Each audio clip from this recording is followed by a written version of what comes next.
പ്രമേഹ വൃക്കരോഗം അഥവാ ഡയബറ്റിക് നെഫ്രോപ്പതിയുടെ ലക്ഷണങ്ങൾ.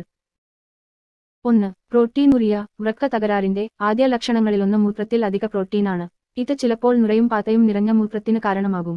2. നീർവീക്കം. വീക്കം കിഡ്നി തകരാറിലാകുന്നത് ദ്രാവകം നിലനിർത്തുന്നതിലേക്ക് നയിച്ചേക്കാം. ഇത് കാലുകൾ, കണങ്കാൽ, പാദങ്ങൾ അല്ലെങ്കിൽ മുഖത്ത് വീക്കമുണ്ടാക്കുന്നു. 3. ഉയർന്ന രക്തസമ്മർദ്ദം. വൃക്ക തകരാറുകൾ ഉയർന്ന രക്തസമ്മർദ്ദത്തിന് കാരണമാകാം അല്ലെങ്കിൽ നിലവിലുള്ള രക്തസമ്മർദ്ദം വഷളാക്കും. ഇത് വൃക്ക തകരാറിനെ ത്വരിതപ്പെടുത്തും. 4. ഇടയ്ക്കിടെയുള്ള മൂത്രമൊഴിക്കൽ. തുടക്കത്തിൽ വൃക്ക തകരാറിലായാൽ പ്രത്യേകിച്ച് രാത്രിയിൽ മൂത്രമൊഴിക്കൽ വർദ്ധിക്കും. 5. ശ്രദ്ധ കേന്ദ്രീകരിക്കാനുള്ള ബുദ്ധിമുട്ട്. വൃക്കകളുടെ പ്രവർത്തനം മോശമാകുമ്പോൾ മാലിന്യങ്ങൾ രക്തത്തിൽ അടിഞ്ഞുകൂടും.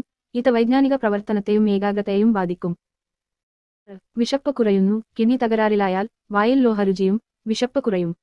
7. ഓക്കാനം, ഛർദി. രക്തത്തിൽ മാലിന്യങ്ങൾ അടിഞ്ഞുകൂടുന്നത് ഓക്കാനം, ഛർദി എന്നിവയ്ക്ക് കാരണമാകും.